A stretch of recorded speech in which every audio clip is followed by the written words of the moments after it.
Welcome back to another episode of Cuphead. We're starting today's video off with continuing the DLC and fighting Ester Winchester. You'll notice that there's flying cows, and if they make it all the way across the arena, then they will spit a bullet at you before flying off. There's also a vulture that flies in and drops dynamite. Esther will switch between the top and bottom of the saloon. She has two attacks. The first attack, she pulls out 2 bottles of snake oil, which she shoots towards you, but then it does a U-turn about halfway into the arena. The snake oil will shoot back off towards you, crossing the arena again. When coming back across the arena, it'll be above and below you though. The other attack she does is lassoing a cactus, which she pulls in across the arena on whichever floor she's on. Alright, now on to phase 2. Esther will jump out of the saloon and begin running backwards on her spurs. She's wearing a giant vacuum that she uses to suck up a bunch of money, gold, and sheriff badges, creating a wave of projectiles that can be hard to dodge.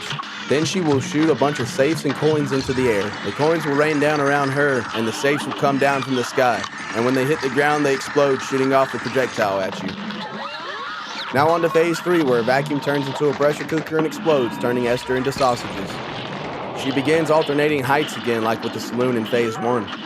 Esther will spit out steaks that fly around in a circular motion across the screen. There's also bean cans flying around with the tops open. Out of the tops will come a line of beans that fly out trying to hit you. For the final phase, Esther gets canned. The sausages bust a hole into the can and start flying out. They will come out in sets of 1 to 4 and have gaps between them where only casing is. You can fly between the gaps of sausage and not be hurt. There's also peppers being shot out in sets of 5, and there is always one that's parryable.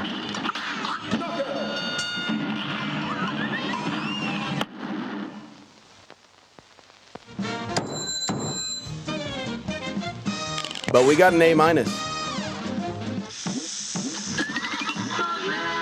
Unlocked the bridge to the Aces and got the ingredients Desert Limes. Now I'll show you a missed attack in the final phase in the bloopers. In this first one, if you go above or below the can for too long, the flying bean cans will return and force you out.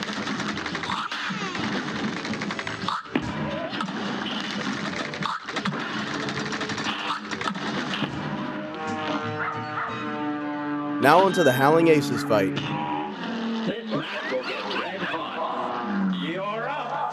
To start, you must fight the Bulldog. He attacks by either using his tattoo, which shoots out 2 spinning crossbones 3 times and 1 is parryable. Then he also likes to squeeze this cat and it shoots out 3 yarn balls from its mouth at you. There's fire hydrants that are flying in from the edges of the screen. I'm just destroying them too fast, but you may catch one if you pay attention to the edges. While this is going on, the pups are throwing tennis balls in sets of 3 from the hatches and the wings of the plane. The way you control the plane that you're on is by walking onto the wings. Now we're on to phase 2. The plane blows up and the pups fly out with jetpacks. They start flying around in a circle, barking letters out at you which come out like projectiles.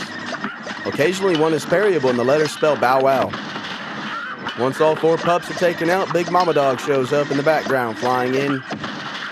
And that means we've entered the final phase. The hatches on either side of the paws will open up and laser guns pop out and shoot a laser beam at you. The bottom always has both sides open and it's parryable. She also will somehow turn the battlefield.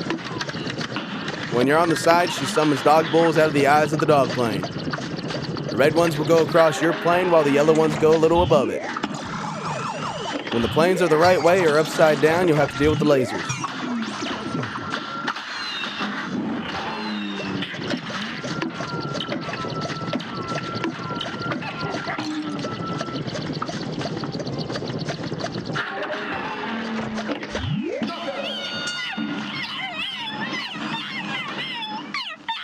And that's it for the Howling Aces. We got an A.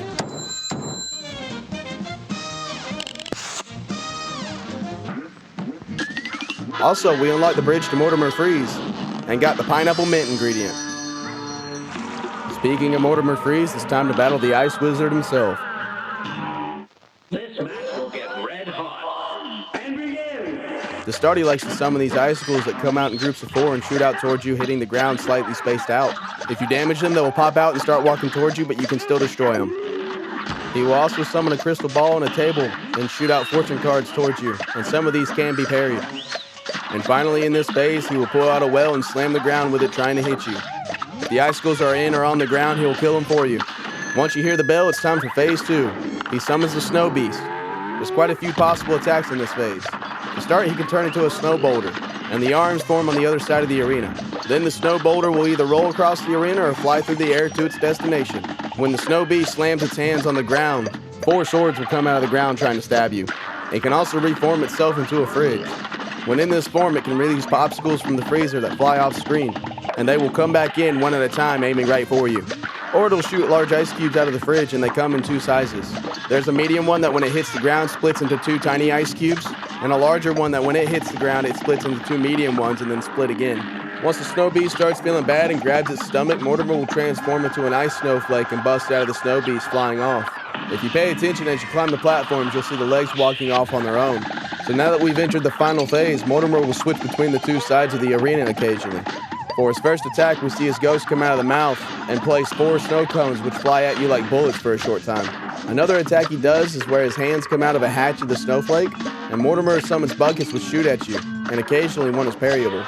The final attack he does is where he shoots out an eye and it does a U-turn and pulses the vertical beam until it flies back into the mouth.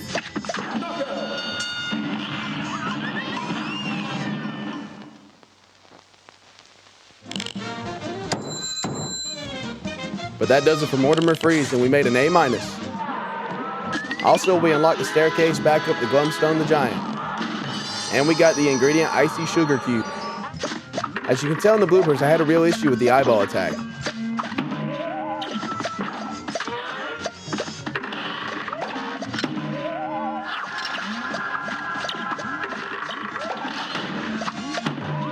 Now for Glumstone the Giant. Good day for a swell battle. Now go! The giant wakes up, releasing himself from the mountain-like form. It also appears the gnomes were mining his teeth. As for the arena, you're on moving platforms and the base ground is loaded with gnomes that will pop up like spikes if you touch the ground. The first attack we see, the giant opens his mouth and the gnomes are stirring a cauldron which poofs up clouds of some type of substance, and they'll float towards you with some of them being parryable. You'll notice occasionally that a gnome with a hammer will pop up and smack one of the platforms, and one of the ones in the ground will pop up and throw a gold nugget at you. The giant can also summon a flock of geese to try to hit you or pick up a bear and try to attack you from the back of the arena. For phase 2, the giant rips off his beard and comes up with 2 hand puppets, and a big sack that he throws between each puppet. The height of each puppet determines where the sack will hit the ground. If the puppet that throws the sack is close to the ground, it'll hit close to the puppet. If it's above the other, it'll hit further away. And if it's the same height, it'll hit in the middle. There's also gnomes jumping out of the ground at you, and some of them are parryable.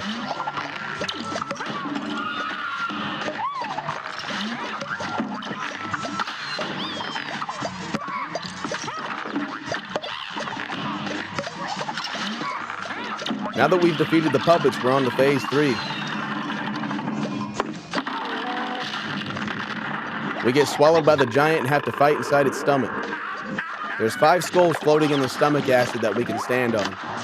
And the stomach ulcer is spitting out chicken legs to feed the skulls. When that happens, the platform that gets fed will dive under the acid. Once 2 of the skulls are under the acid, one of them will start ringing a bell that's parryable. When you parry that bell, the arena gets reset. While this is going on, there's gnomes jumping out of the acid on the edges of the arena and blowing darts at you.